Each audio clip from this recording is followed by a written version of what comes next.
दोस्तों नमस्कार। मैं हूं सत्येंद्र श्रीवास्तव। दिल्ली सहारा के यूट्यूब मंच में आपका हार्दिक स्वागत है। दोस्तों, भारतीय राजनीति में जो एक गरिमा में लड़ाई हुआ करती थी, वो आज लड़ाई की शब्दावली इतनी गिर चुकी है कि आप किसी को कुछ भी कह सकते हैं। नीचे से लेकर ऊपर तक, यानी प्रधानमंत्री से लेकर नीचे विधायक तक का नेता आज किन शब्दावली का प्रयोग करता है, उसका उदाहरण आपको आज के इस प्रोग्राम में नजर आ जाएगा। सबसे पहले प्रधानमंत्री की बात कर लेते हैं। प्रधानमंत्री ने अभी 2 दिन पहले दिल्ली चुनाव की का शंखनाद किया और उसमें उन्होंने केजरीवाल को कट्टर बेईमान जैसे शब्दावली का यूज किया। अब देखिए, आप चोर हो, बदमाश हो, कुछ भी हो, लेकिन देश का प्रधानमंत्री अगर कट्टर बेईमान कहेगा और कल यही चीज रिप्लाई होगी तो लोग कहेंगे कि आप देश के प्रधानमंत्री के नाम इस तरह की बात कर रहे हैं। उसी बीजेपी का एक संसद के घेराव में राहुल गांधी को राहुल गुंडागर्दी करता है, इस तरह की शब्दावली का यूज करता है। लेकिन कहा जाता है कि भारतीय जनता पार्टी में गांधी परिवार को जितनी आप गाली दे सकते हो, जिसको गाली दोगे, जितनी बदतमीजी करोगे, उसका प्रमोशन हो जाता है। स्मृति ईरानी, अनुराग ठाकुर इसके उदाहरण हैं। अब इस टाइम पार्लियामेंट के अंदर पिछली लोकसभा से लेकर इस लोकसभा तक एक नया व्यक्ति पैदा हुआ है, वो बिहार का सांसद। वो कुछ भी कभी बोल देता है और शायद इसीलिए उसको ज्यादा बोलने का मौका मिलता है। बहरहाल, हम बात सिर्फ दिल्ली की नहीं कर रहे हैं। आज जिन विवाद को लेकर के हम आपके बीच में बैठे हैं, जिसका विश्लेषण कर रहे हैं दोस्तों, वो जीजा साली का विवाद नहीं है। जीजा साली का विवाद तो है ही, एक पर्दे के पीछे दोनों तरफ से आज से 6 महीना पुरानी वो जंग फिर जिंदा हुई है, जिसमें एक तरफ मोर्चा संभाला था हमारे भाजपा के चाणक्य अमित भाई शाह ने, और दूसरे तरफ जो बिगुल फूका गया था योगी आदित्यनाथ के खिलाफ। अब आप कहेंगे कि ये यूपी के अंदर ऐसी कौन सी जंग हो गई? दोस्तों, जंग हो गई नहीं, जंग हो चुकी है। आज की डेट में साली वर्सेस जीजा की जो जंग है, उसमें पार्टियां अलग अलग हैं, विभाजित हैं। एक पार्टी जो है वो केंद्र को रिप्रेजेंट कर रही है पर्दे के पीछे से, और दूसरी पार्टी जो है स्टेट सीएम को रिप्रेजेंट कर रही है। जंग बहुत साफ है दोस्तों। हम बात कर रहे हैं अनुप्रिया पटेल, उनके पति आशीष पटेल, दूसरी तरफ उनकी बहन, और पर्दे के पीछे योगी जी का नाम आ रहा है। अब सवाल इस बात का है दोस्तों कि पल्लवी पटेल अभी आज की डेट में समाजवादी पार्टी की विधायक हैं। इनके बीच उनका कुछ विवाद हुआ था, ये लगा था उनको हटा दिया जाएगा, छोड़ दिया, कुछ हुआ नहीं। और आज वो बड़ी मुतवी से कह रही कि हम अखिलेश जी के साथ हैं, विपक्ष में हम खुश हैं, यानी कि अभी ऐसा कुछ दिक्कत नहीं है। अब सवाल इस बात का है कि इस गणित को समझिएगा कि इन लड़ाई में चोर, उचक्के, धूर्त, लफंगे जैसे शब्दों की शब्दावली यूज हो रही है। मेरे बाप के नाम पे दलाली खाने वाले जैसी शब्दावली का इस लड़ाई में यूज हो रहा है। तो सवाल इस बात का है कि लड़ाई, राजनीतिक लड़ाई एक अलग हो सकती है, होनी भी चाहिए, अगर होगी कोई ना कोई, लेकिन उसकी शब्दावली, उसकी गरिमा कहां है? धरातल पे चली गई है। एक महिला को, एक विधायक महिला को कहा जाता है धरना मास्टर। दूसरी बात, योगी सरकार का मंत्री योगी जी को अपना नेता नहीं मानता, वो कहता है नेता हमारे मोदी हैं। लड़ाई की असली हकीकत समझिए। योगी जी की कैबिनेट का मंत्री खुद कहता है कि हमारे नेता मोदी जी हैं, उसके अलावा कोई नहीं। प्रदेश का मुख्यमंत्री उसको खुला चैलेंज करते, हिम्मत है तो हमें बर्खास्त करके दिखाओ। ये मामला क्या है? इस पूरे मामले को हम पूरा विस्तार से आपको पेश करेंगे। उसके पहले आपसे एक निवेदन करें, जो हमेशा हम करते आए हैं, कि दिल्ली सहारा के आपके चैनल को जिन लोगों ने अभी तक सब्सक्राइब नहीं किया, प्लीज सब्सक्राइब करें, लाइक करें, ज्यादा शेयर करें। दोस्तों एक बात और, आप बेल बटन को दबाकर दिल्ली सहारा की आर्थिक रूप से मदद कर सकते हैं। अब दोस्तों, सवाल इस बात का है कि आखिर इस माजरा है क्या? देखिए, योगी आदित्यनाथ को खुला चैलेंज कौन कर रहा? आशीष पटेल। आशीष पटेल कौन है? अनुप्रिया पटेल के पति। अनुप्रिया पटेल कौन है? स्वर्गीय सोनीलाल पटेल की बेटी। यानी उनकी दो बेटियां जो आज राजनीतिक में हैं, एक पल्लवी पटेल जो अपनी मां के साथ पार्टी बनाकर लड़ रही हैं और दूसरी है अनुप्रिया पटेल जो अपने पति के साथ जो है पार्टी बना करके चुनाव लड़ती हैं, राजनीति कर रही हैं। अब सवाल इस बात का है कि इनकी आपसी रंजिश तो चली रही है, लेकिन जो इनकी आपसी रंजिश है उसको पार्टियों में के अंदर भिगो के पछाड़ दिया गया है।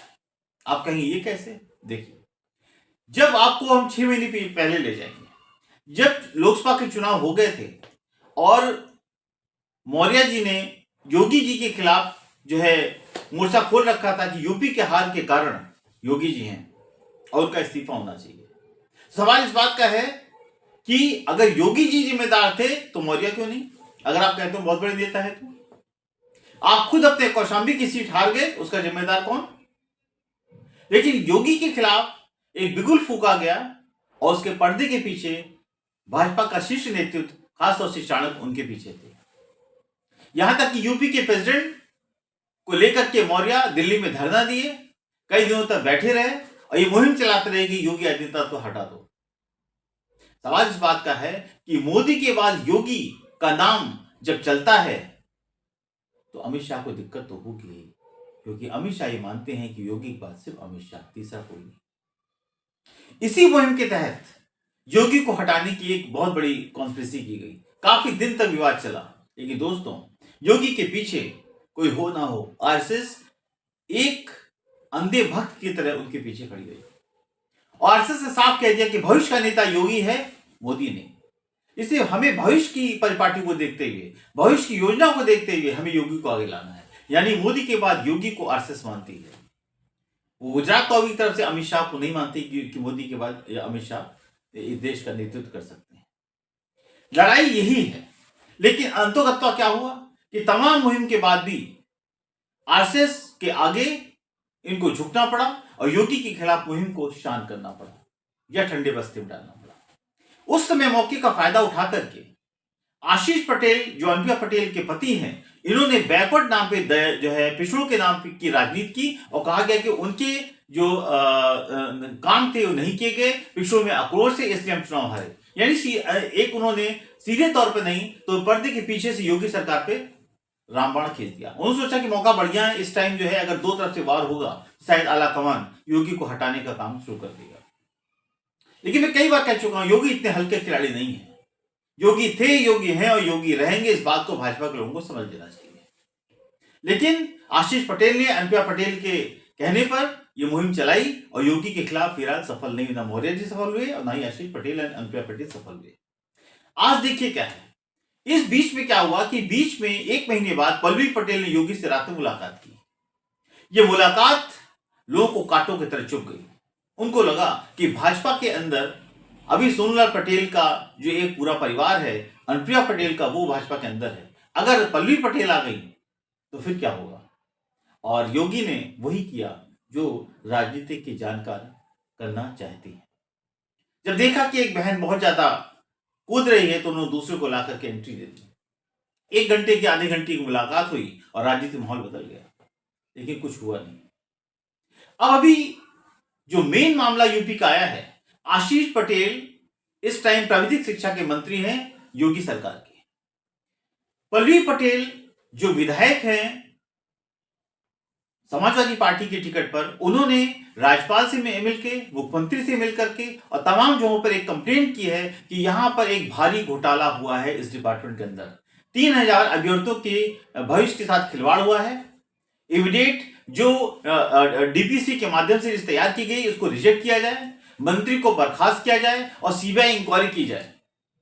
और सीबीआई इंक्वायरी करके उसके पहले इस मंत्री को बर्खास्त करिए, वरना ये पूरी इंक्वायरी को कहीं ना कहीं क्षतिग्रस्त कर सकता है। अब जब मामला इतना बढ़ गया तो उस पर अनुप्रिया पटेल उनके पति ने प्रेस कॉन्फ्रेंस की और प्रेस कॉन्फ्रेंस करके कहा कि पल्लवी पटेल को नाम न लेकर उन्होंने धरना मास्टर कहा कि धरना मास्टर जो है सूचना निदेशक, उन्होंने नाम लेके कहा कि नाम लेके उन्होंने साफ साफ कहा कि शिशिर सिंह की डायरेक्टर इंफॉर्मेशन है और मोदी योगी जी के बहुत खासम खास हैं, उनके ऊपर सीधा वार किया कि अगर हमारे विभाग से कोई गलती हुई थी तो सूचना विभाग ने, सूचना निदेशक ने, शिशिर सिंह ने उसके ऊपर कोई भी अपवाद या वाद, यानी कि पॉजिटिव या नेगेटिव संज्ञान क्यों नहीं लिया? आप कुछ तो लेते। उन्होंने खुलेआम चैलेंज किया कि अगर किसी की हिम्मत है तो हमें मंत्रिमंडल से बर्खास्त कर दे। आप चैलेंज किसको कर रहे थे? योगी आदित्यनाथ को। अगर योगी आदित्यनाथ को चैलेंज करने वाला कोई मंत्री है और उसको केंद्र सह देता है तो भारतीय जनता पार्टी की इंटरनल पॉलिटिक्स फिर एक बार दो राहों पर खड़ी होगी, जो पहले कभी नहीं होता था। अब क्या है कि उनसे बार बार पूछा गया क्या आपने योगी जी को इस बात की कंप्लेंट की? उनका सीधा सा जवाब था हमें जहां पे जो मंच था, जहां कहना था वहां कह दिया, क्योंकि वो योगी जी का नाम नहीं ले सकते थे। योगी के पास वो नहीं गए, वो सिर्फ आला कमान को ही संबोधित कर रहे हैं, आला कमान को ही बता रहे हैं। जबकि पल्लवी पटेल का कहना है कि इसमें भारी घोटाला हुआ है और ये व्यक्ति जो आशीष पटेल है, जो कह रहा है कि हम सरदार पटेल के वंशज हैं, ये सरदार पटेल के नाम को बेचने वाला व्यक्ति है, ये धूर्त है, निकम्मा है, ये इसकी निर्लजता की पराकाष्ठा है।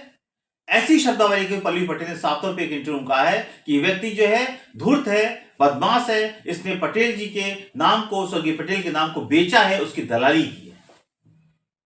आप समझ सकते हैं राजनीति कहां जा रही है। और ये सवाल इस बात का नहीं है कि आपसी दो बहनों की लड़ाई है। इस पार्टी में दो खेमे आ गए हैं, एक योगी आदित्यनाथ का विरोध कर रहा है और दूसरा योगी आदित्यनाथ के खिलाफ एक मंच तैयार कर रहा है। अब इस पर्दे के पीछे अगर मौर्य भी हो तो नहीं कह सकते, यदि भी नाम उनका अभी तक नहीं है। ये जो विवाद है, इस विवाद में फिर अभी 2 दिन पहले अनुप्रिया पटेल गृह मंत्री अमित शाह से मिली हैं, उनको उन्होंने सारे कुछ डॉक्यूमेंट दिए हैं जो भी देना चाहती हैं, दिए हैं, और इस पर कहा है कि इसको संज्ञान में लिया जाए। और सवाल इस बात का है संज्ञान में क्या लोगे? आप योगी आदित्यनाथ से पूछ सकते हो, योगी आदित्यनाथ आप कार्रवाई नहीं कर सकते, क्योंकि सवाल इस बात का योगी आदित्यनाथ इसमें शांत है। सूचना निदेशक को टारगेट पे लिया गया है। सूचना निदेशक कौन अपॉइंट करता है? सीएम करता है, यानी कि वो भी शशि सिंह जो अपॉइंट हुए हैं, उनका प्रमोशन हुआ था पीसी से, उसके बाद उनको डायरेक्टर इंफॉर्मेशन बनाया गया था, तो योगी जी के कहने बनाया गया था। तो योगी जी से सीधी लड़ाई नहीं हो सकती है। और सवाल इस बात का है कि योगी आदित्यनाथ इतने हल्के खिलाड़ी नहीं है कि उनको आप किसी भी चीज पर टारगेट कर लोगे। जब सीधी लड़ाई थी अमित शाह वर्सेस योगी की, जिसमें कि मौर्य को हथियार बनाया गया था, तब वो कुछ नहीं हो पाया। तो ये जैसे चूहे बिल्ली की लड़ाई में योगी आदित्यनाथ को परास्त करना आसान नहीं है, लेकिन मामला काफी तीव्र गति से बढ़ रहा है। धरना प्रदर्शन, दुनिया भर की बातें हो रही हैं। एसटीएफ के कुछ अधिकारियों की बात आ रही है, उनका कहना है कि एसटीएफ पैर में गोली मारती है, हिम्मत हो तो सीने में गोली मार के दिखाओ, ये आशीष पटेल का कहना है। देखिए, जो अपराधी होता है वो कहीं ना कहीं कोई आड़ लेता है। घोटाले की बात की जा रही, किसी गोली मारने की बात नहीं की जा रही। अगर प्राविधिक शिक्षा के अंदर कोई घोटाला हुआ है, अगर लिस्ट जो है फर्जी तैयार की गई है, अगर किसी को बेईमानी से किसी को फायदा दिया गया तो उसकी इंक्वायरी होनी चाहिए, इसमें गलत क्या है? तो सवाल इस बात का है कि योगी आदित्यनाथ को चैलेंज करके कि किसी की हिम्मत हमें बर्खास्त करके दिखाए, इसका क्या मतलब है?